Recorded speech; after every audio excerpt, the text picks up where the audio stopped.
gente tiver uma criança em situação de trabalho infantil, a gente deve se indignar, a gente deve trabalhar para que esse jovem tenha os seus direitos restabelecidos.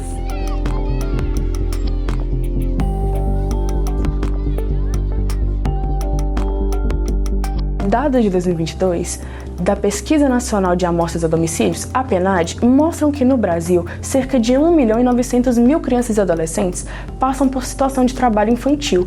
Aproximadamente 5% de crianças e adolescentes entre 5 a 17 anos em nosso país. O trabalho infantil, ele é qualquer atividade laboral que uma criança menor do que 14 anos realize, uma criança ou um adolescente. Eles estão proibidos de fazer qualquer tipo de trabalho que tenha um vínculo laborativo, que vise produzir manufatura, que vise prestar serviço, que tenha uma relação trabalhista em que haja troca de recurso financeiro. O trabalho infantil, durante muitos anos, até séculos, ele foi considerado como uma coisa, um fenômeno aceito, uma atitude normatizada pela sociedade. Ainda é hoje um pouco, mas a partir da Constituição de 1988, o trabalho infantil ele foi proibido para jovem com menos de 14 anos e na aprendizagem acima dos 12.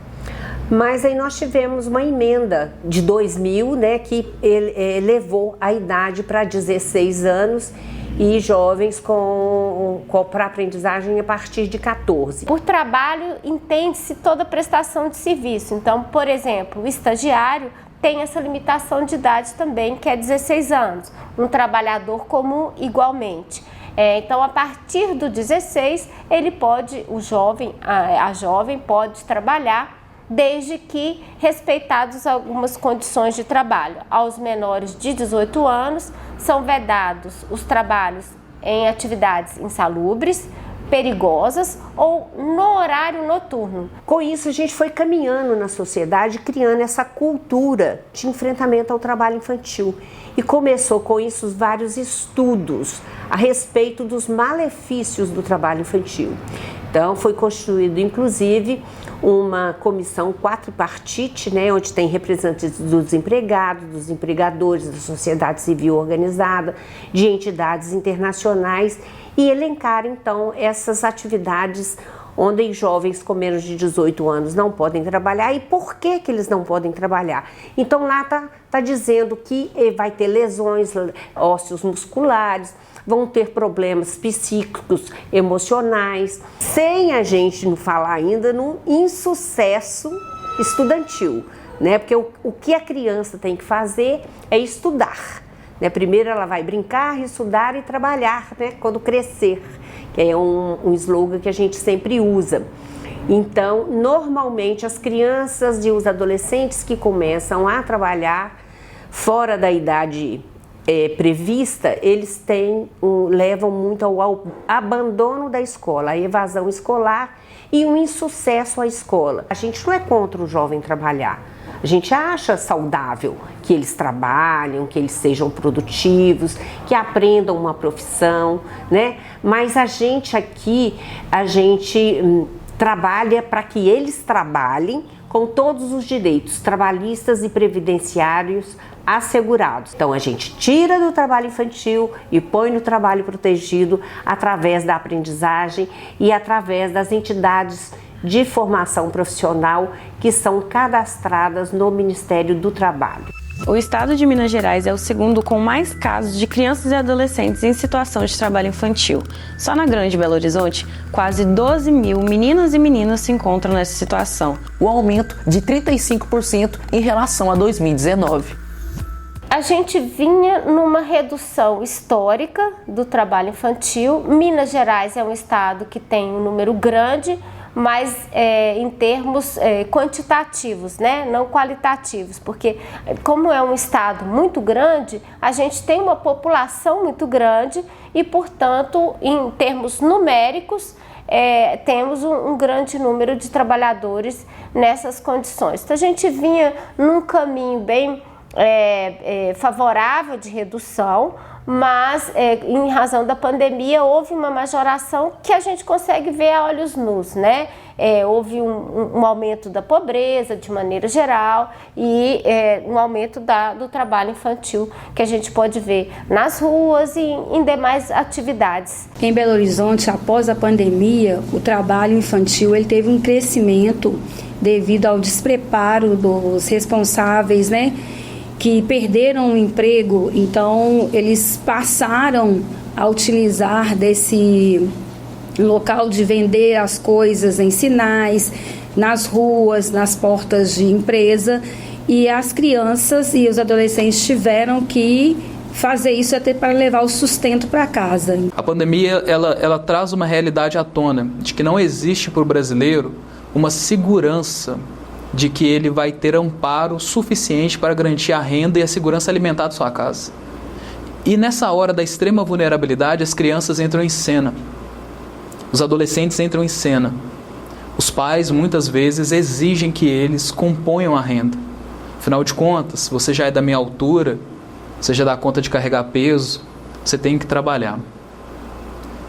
O fato é que a gente precisa educar esses pais para entenderem que existe responsabilidade na relação paterna com os filhos, na relação materna com os filhos. E que o trabalho, o vínculo trabalhista desse adolescente não pode onerar sobre ele o encargo de sustentar essa família, de fazer isso acontecer, de ter que catar reciclável juntos em vez de estar na escola. O que mais me marcou é o fato de uma família, uma mãe, levar a criança até o conselho e no início do atendimento ela dizer que ela estava ali porque ela não tinha alimento para a filha dela, não tinha trabalho, não tinha nada e ela não era uma má mãe e por isso ela estava levando a filha dela e ela chegou no conselho com a criança e uma mochila. E aí ela me entregou a mochila e falou, eu vou embora e vou deixar minha filha. Eu não tenho hoje nem arroz na minha casa. A gente não tem muito o que fazer. Mas nós juntamos tudo que a gente tinha e a gente falou, você vai embora com a sua filha e a gente vai levar você na assistente social e você vai se inscrever no programa. Você vai receber o auxílio, receber o que você puder receber. E esse dia a gente deixou aquela mãe na assistente social, que fica bem do lado do conselho, e nós fomos embora e a gente pensa, é tão pouco que a gente pode fazer, mas é o que é necessário ser feito. Entendo também que a gente está no processo de melhoria, houve um aumento da quantidade de postos de trabalho, né? Os efeitos da pandemia vão ficando diluídos à medida que a gente se afasta deles, né? E com outras medidas aí também, redução da pobreza. Então a gente está num cenário um pouco mais progressivo nesse sentido de melhoria de números e de pessoas trabalhando. O Disque 100 é um dos canais de denúncia contra o trabalho infantil e só no primeiro semestre de 2024 registrou 1.251 queixas em todo o Brasil. Quando você tiver uma suspeita de que algo que está acontecendo é a exploração do trabalho infantil, quando você vê esse adolescente vendendo uma bala no sinal, ou quando você vê ele trabalhando como garçom de uma forma que está bem desconfortável e irregular, ou lavando um carro ali, ganhando muito pouco para fazer muito trabalho, sem proteção, sem estrutura nenhuma do que a gente chama de trabalho protegido, eu preciso que você Disque 100. Disque Direitos Humanos. É o canal de denúncia para toda violação contra crianças e adolescentes e ele é muito eficaz e ágil. Você permanece anônimo, você não precisa saber o nome do adolescente, o nome do local, o nome dos pais, você só precisa do endereço, é a informação fundamental. É claro que quanto mais informações você tiver, isso vai ajudar super na hora da denúncia. E esse Disque Direitos Humanos, quando você faz a denúncia dele, o Disque 100, ele vai para o Conselho Tutelar, ele vai para a Polícia Civil, e ele também vai para outras instâncias da assistência social para realizar um acompanhamento. A própria Polícia Militar, a Defensoria Pública, o Ministério do Trabalho, o próprio Fórum. Então, o Ministério Público do Trabalho também funciona como canal de denúncia. Também pode se discar 181 para fazer essa denúncia e buscar também um conselho tutelar mais próximo da sua casa para você fazer a denúncia. Em todos os grandes municípios, como Belo Horizonte, a gente deve ter a equipe de abordagem de rua. Essa equipe aqui em Belo Horizonte funciona no projeto Miguelim e tem pessoas especializadas no enfrentamento ao trabalho infantil, que ela vai abordar essa criança, ela vai ganhar confiança dessa criança e vai então poder estar oferecendo serviços através da assistência social, né? Como talvez um Bolsa Família mais robusto, ou arrumando emprego para os pais, para os irmãos. Através da aprendizagem, a gente tem empresa que, embora empregue o adolescente, ela emprega o pai, emprega a mãe, emprega os irmãos, então emprega a família toda. E ao empregar a família toda, o que acontece? Ela muda a realidade dessa família. A gente tem alguns relatos, eu como auditora fiscal do trabalho já realizei inúmeras ações fiscais e o encaminhamento para a aprendizagem é um recurso natural da fiscalização. Hoje, inclusive, está tabulado nas instruções normativas que norteiam a nossa atuação. Então, é muito importante esse encaminhamento e a gente conta com a preciosa parceria de algumas empresas e das entidades formadoras. Quando a gente fala de educação, é a educação que erradica a exploração do trabalho infantil, na minha perspectiva. O adolescente que vai para o mercado de trabalho dentro da exploração do trabalho infantil, ele está tentando ganhar dinheiro, ter renda, ele quer oportunidades. O que os nossos adolescentes querem e precisam é de oportunidades. Mas a grande questão é que o que o mercado hoje e a sociedade hoje consegue oferecer para eles não os atende. Então, eles se colocam muitas vezes na condição da exploração do trabalho infantil por uma necessidade de querer prosperar, querer construir.